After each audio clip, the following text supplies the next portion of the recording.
Snap action. Action!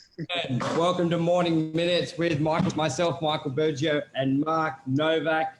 This bright, sunny morning, we're going to be talking about due diligence. What is it? Have you ever heard of it? How does it apply to property? Does it apply to property? Mark, what is it? Oh, look, effectively, we do due diligence with everything every time we purchase, but the big end of town call it DD. Yep. Always the big end of town have special words for stuff. So normally people would call checking it out, or I'll get to the bottom of it. The big end of town, when they're purchasing a big property, they go through a DD period. And I think, just like in everything in life, you always sort of look through it and do your own sort of assessment on it. But I find, like you said, the big end of town, and what we mean by that is generally development sites. We get a lot of it in commercial, and what that can apply to a development site is checking the land soils, checking with council, basically just like research on a property. So, Mark, good morning, Amal. Hope you're well. How does that apply? When should it be used, and probably when shouldn't it be used? Oh, Amal's getting 1,000 units in her area. Congratulations, Amal. I saw that $1 billion development, 4 towers. I think it is. That's huge. You're going to be huge. More. The northwest area. So again, look, DD. I think when there's sort of more uncertainty than people may think with sites or properties. When there's an upshot that on the property that has to be explored, and potentially the developer is going to pay more because of that upshot, the developer who's purchasing the property wants to do his research but doesn't want to compete with the market. So to take it to the next level, there's a thing called exclusive DD. So what happens is a seller will contract to the purchaser for a period. Sometimes it's 30 days, sometimes it's 60 days, sometimes it's 6 months, depending on the complexity of the site. So, if it's a site that's a little fella and it only needs a few little checks, they might ask for a 30-day DD. If it's a site that's waiting for a zoning change, waiting for some chemical checks in the ground, then they may ask for 6 months exclusive DD, at which, when that point finishes, the seller expects the person to buy it or knock it out. It's almost like basically it's just reworded a cooling off period. Basically, you put down a small deposit, like a cooling off for a unit is basically 5 days of DD while you maybe do a strata report or get your lawyer to check it. Where this is a lot more in depth. And you may think as an agent, well, why doesn't the agent just get that information before, or the vendor, so you can avoid the DD? Now, a reason is, one, each set of buyers, so let's talk about a development site. If you're looking to do maybe a land subdivision compared to a unit block, compared to a childcare, you all will have different requirements or information you want to know before you go into it. So an owner or an agent, we can't go do every test under the sun to qualify land. It's you just don't do it. It'll cost too much. For example, like Mark said before, a soil test can be 5, 10, 15 grand. Now, if someone buys it who doesn't need it, it's a bit of a waste of money. And a lot of the time, a developer won't even trust your soil test. They want to do it themselves anyway. So that's why that structure is in place. It's quite normal. Where, Mark, when you compare it to a unit, if an agent or a vendor hasn't done a strata report, the buyer's like, why haven't you done that? It doesn't really have that sort of attitude or reaction in that sort of commercial development world. They're quite willing to do the work. They just need time, and it's hard. What about an option? How's the DD different to an option? Well, an option's usually a little bit longer. Most people do an option based on getting the actual council approval, which can be 6, 12, 18 months, where a DD... So an option period will go for years and a DD period will go for months? Correct. Where a DD may just be, I just want to make sure the soil's not contaminated. I'm confident doing the DA myself. I'm not going to drag it on. So DD is short term.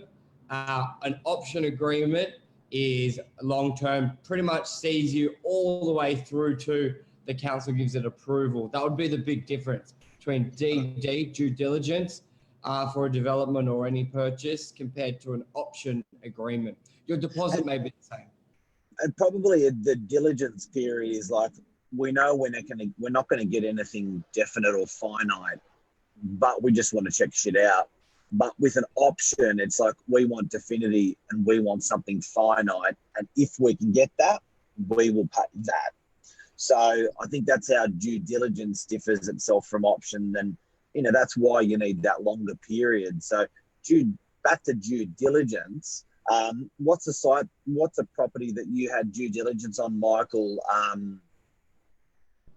Probably maybe 41 Warriewood Road had a due diligence period of 2 weeks after the tender had finished. Yes. What's a property that is a good example of a due diligence? That would probably be, we're quite fortunate. There's, we had a lot of competition. So when there's a lot of competition on a property, there's probably less due diligence available because there's a lot of buyers who've possibly done developments within that area who don't need to do the due diligence because they've done it previously. But the Warriewood one had about 2 to 3 weeks, but that was more based on getting the finances in check prior to exchange. I think they did like a quick soil test. It was like a pre-soil test to a proper one. They just wanted to confirm one thing they saw visually prior to exchange, but they knew the full test could take 6 to 8 weeks, and they didn't have it because we had other buyers.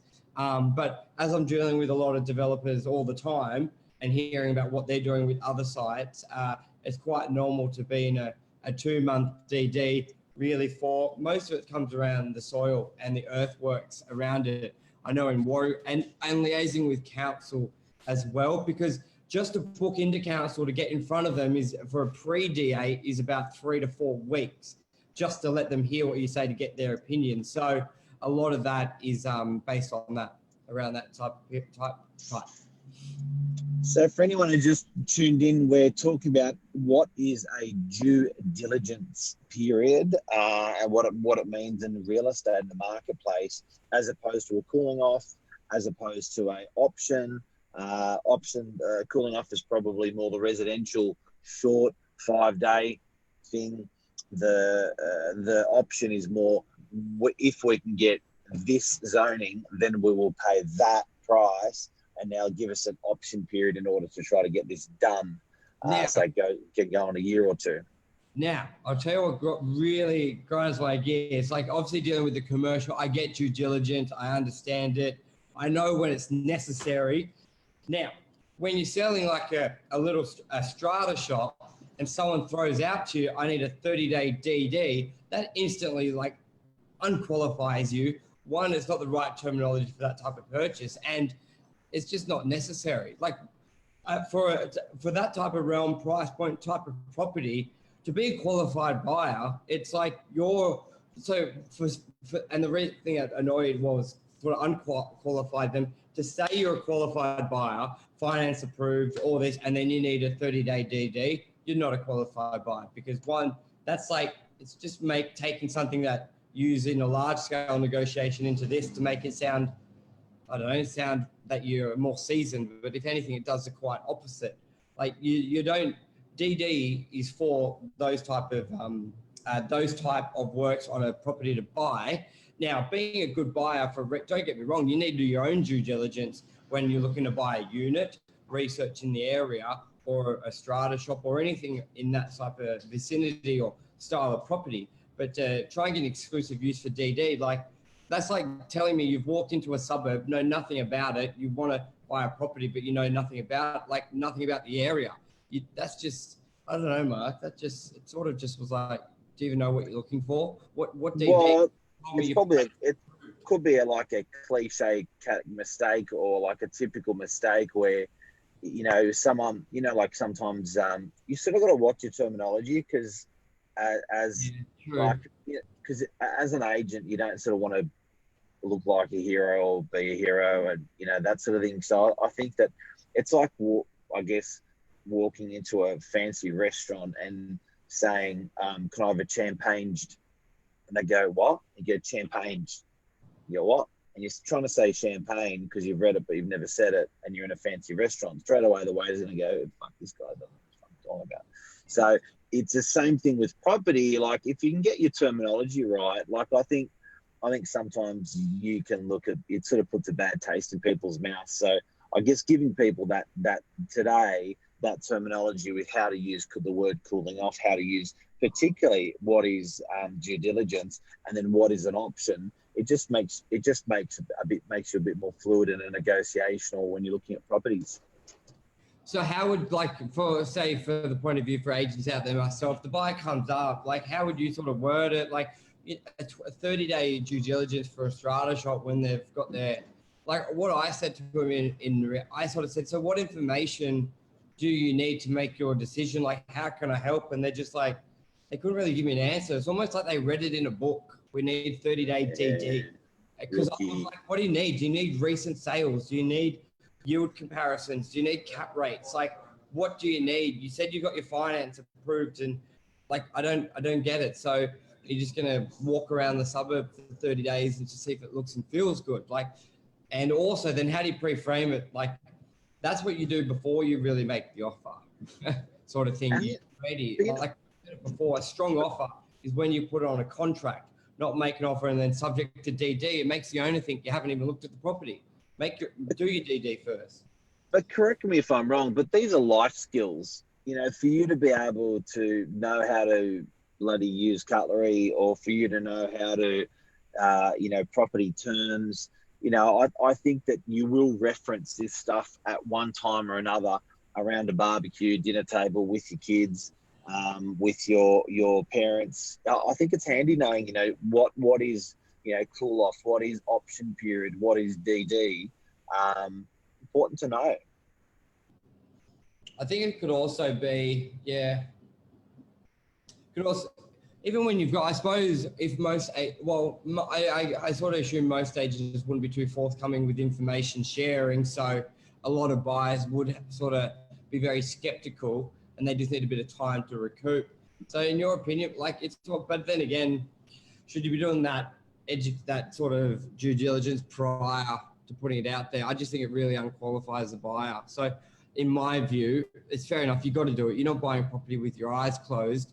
But but I think, as we've said in many shows previously, or episodics they're called, we've learned, any show on Facebook longer than 18 minutes is an episodic. Episodic, I think that's the word. In previous episodics, there is big power in buying properties unconditional, having your army of valuers, lawyers already behind you. So when you go to that agent, the owner, you go, here's the offer. It's very strong, rather than saying cooling off DD. You're sort of making it worse. You'd probably an owner would rather hear cooling off than a 30-day DD period. So, sorry, with DD, so it's a period where a buyer has got time to just do their research.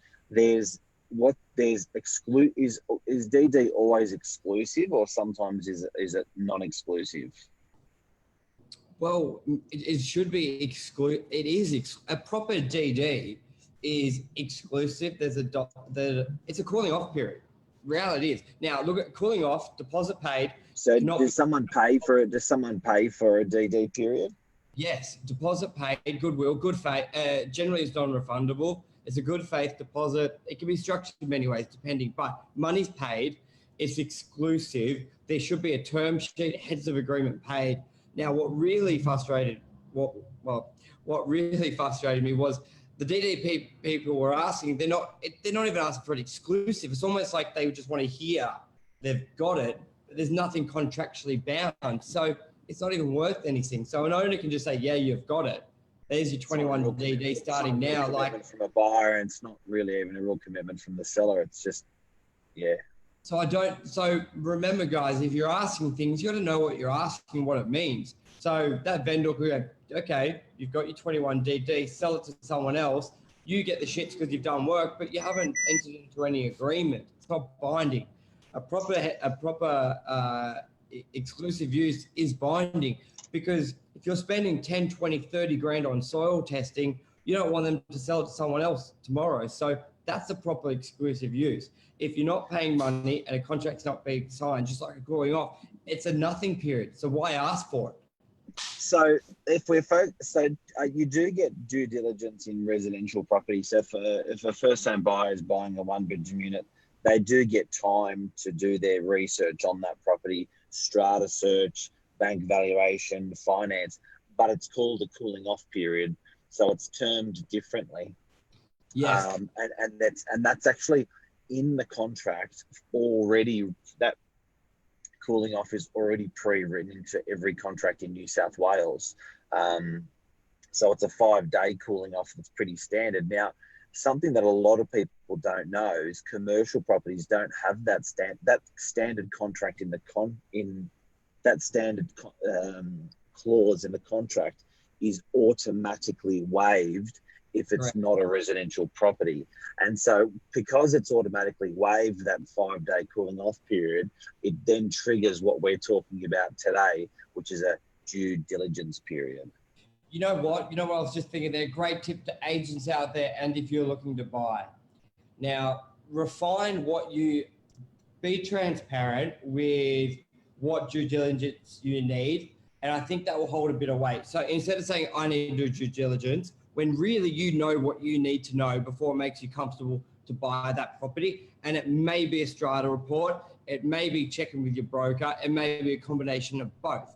Instead of just throwing out there a winded phrase of, I need to do my due diligence, I need 30 days, I would recommend be a lot more specific, because then if you're specific, it makes you see, it gives the appearance that you know what you're doing, because you know the 1 or 2 things you need to do to make the decision. For example, it goes with anything. If you instill confidence in someone, it's better. Yeah. So for example, two things said differently mean a big difference. Like, you're going to make an offer and go, I need 21-day due diligence. The owner's probably going like, you don't know your ass from your elbow. No, that's a million things. Compared to, I need 21 days or 21 days due diligence just to get my finance approved, then I'll exchange. They virtually mean the same thing, but that just goes the owner, 21 days, I get what you need to know. I'm happy to commit to that. Great, let's do it. And then you may be able to tweak it actually to 21 days. Well, let's exchange contracts subject to finance. So by giving what you need in order to do the transaction, we can then structure a deal. The owner may say, hey, I know a great broker, or the agent, I can do it in 14 days for you, rather than just saying, need to do due diligence. Like, I think identify what you need. And that is due diligence. That's due diligence. That's to take morning minutes. Thank you, everybody. Anything else you want to add, Mark? Oh, did we have that at the beginning? Yeah. Oh, that's a take. That's a take. You. See ya. Non-action. See you guys. Have a beautiful day. Hopefully it's not going to get too